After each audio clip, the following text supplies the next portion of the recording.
Welcome to this week's edition of Tips and Tricks. If you're new to the channel, we're going to be doing videos every week. So this week's edition is about etude number 38, which is in the key of B major. And I know a lot of students dislike the key of B major. So we're going to talk about how to become friends with the key of B major. The free handout is still available. If you want to scan the QR code, if you haven't done that, in the top left corner, you can scan that.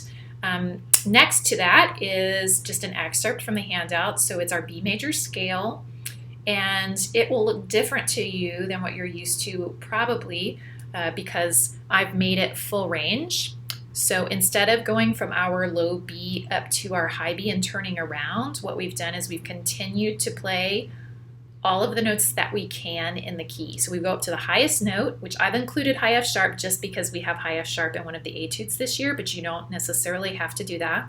And then we continue all the way down to the lowest note, which in this case is low A sharp, and then resolving back up to tonic. So if you hear someone say full range scales, that's what they mean, is that instead of going from B to B, we're gonna go up to high E or high F sharp, because those notes are still in the key of B, go all the way down to the lowest note in the key, which in this case is A sharp, and then resolve back to B again.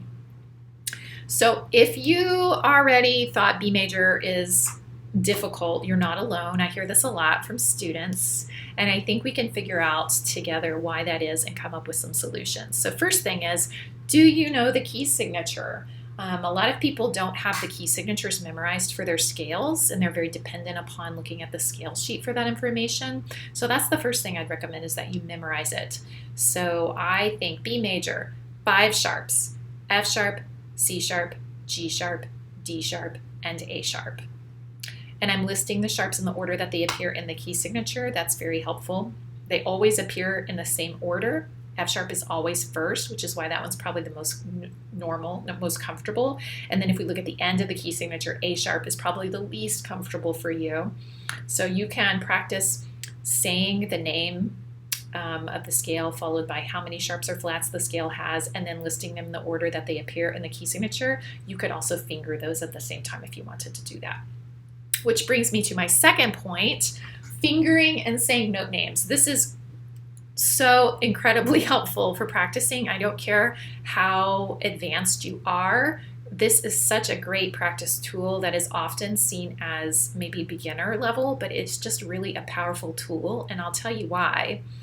When I'm doing this, it's very important that I say the note name and then I move my fingers in that order so that my brain is giving the commands and then my body is reacting to those commands, because sometimes when we get really nervous, the brain just shuts down and the fingers work for a few seconds and then they go, and we can't keep up with the music, and we go, I don't know what happened, I just couldn't do it.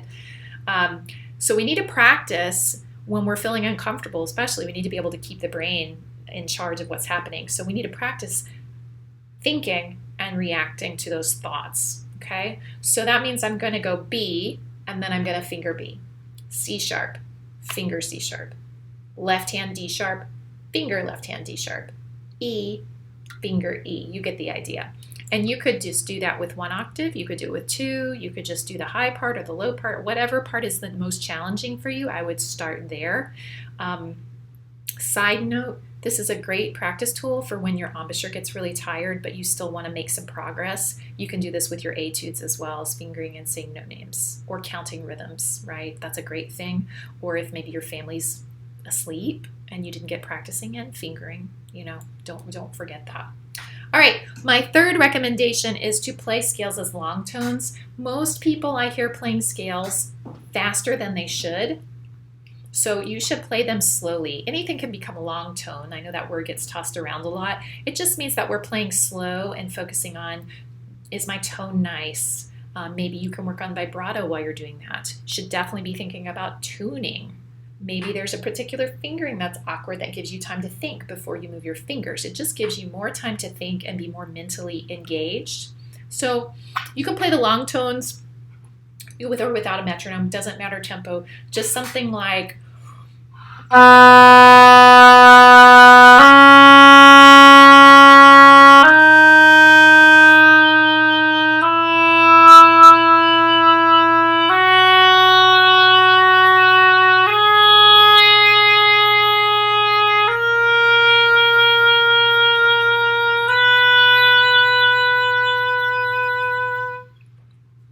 And then maybe I would take a breath and come down if I'm not well warmed up, or maybe I take a breath and I go up and do the upper octave, right? So that gives me lots of time to get comfortable so I'm not rushing my brain. If your brain feels rushed, your hands are going to mess up. So play slowly. That's very important.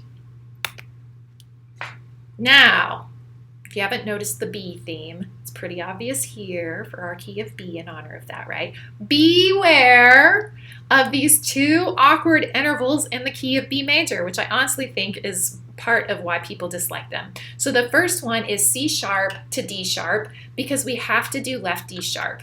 This like kind of right pinky sliding, rolling thing is not going to work very well for you. Occasionally we do that, but not very often. And when people aren't used to using the left pinky key, they have trouble playing that note, and that usually is because these other fingers that are supposed to stay put on the keys kind of slide, particularly the left hand. So we need to keep all of those fingers stuck in place and practice just moving the pinkies back and forth. And you can do this again. You don't even need to read for this. You can just finger, right? And of course, try not to do what I'm doing here. I'm trying to make it obvious for you. Don't fly with the fingers. We want to keep them lying on the keys flat, and then you can just kind of rock back and forth. Also important to know, if you have a lot of trouble with that, your oboe really might be out of adjustment. That is a very common adjustment issue. So if you are, suspicious of that, ask your teacher to take a look at it, or maybe they can send it to the repair shop, just so you have the peace of mind of knowing my oboe works and now I can get to work on myself, right? And then the other one is G sharp to A sharp. This is a particularly awkward one for me, for sure, that I practice, G sharp to A sharp. And we are just moving a lot of fingers at the same time. So my problem is that my pinky is often late because, pinkies aren't quite as quick as the rest of the fingers. But you may have something different. Also, some people have a hard time moving the ring finger and the pinky simultaneously on this interval, so that could be an issue, right? So if you're getting an extra note between there, you can just play them really slowly, back and forth.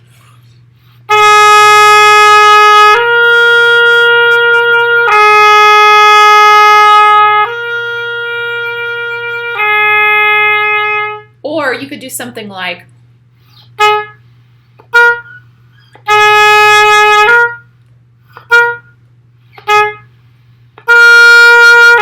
and I'm just playing like alternating between short and long. So my point is, focus on those intervals and make sure that those feel really easy and comfortable to you, and that will help you a lot with the key. Okay, the third thing always with a key is learning arpeggios that are common, and the best place to start is with tonic and dominant. So if you're not familiar with those terms, tonic just means the first note or the name of the key. So in B major, tonic means B. If we were in C major, tonic would mean C, right? And dominant means the fifth note of the scale. So in B major, if you start on B and count up, B, C sharp, D sharp, E, F sharp is dominant. So we would start with those. And arpeggios are just thirds. So if you look here, we go from B to D sharp. B would be 1, C sharp would be 2, D sharp would be 3. That's why that's a third, 1, 2, 3. It's a third apart.